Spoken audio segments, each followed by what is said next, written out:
আসসালামু আলাইকুম।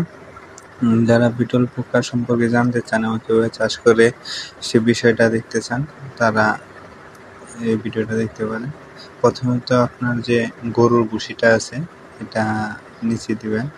এটা হচ্ছে গরুর ভুসি। আর গরুর ভুসি দেওয়ার পর সবজি খাবার হিসাবে সবজি জাতীয় আলু, পেঁপে, মিষ্টি লাউ, গাজর ইত্যাদি ব্যবহার করতে পারেন।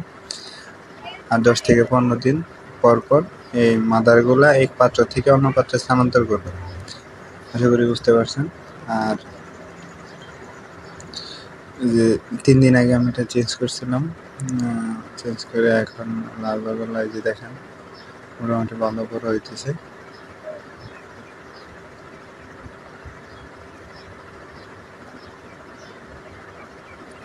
আর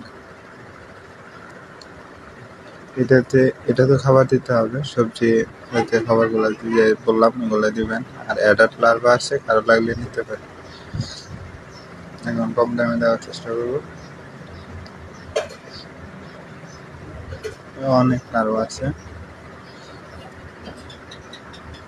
আর এখানে মিলম জাতের কিছু বিটল আছে, যেগুলো আপনাকে মাদার করার জন্য কাপড় বসাইতে হয় না। এখানে কিছু লার্ভা রাখছিলাম যেগুলো অটোমেটিকলি মাদার হয়ে গেছে।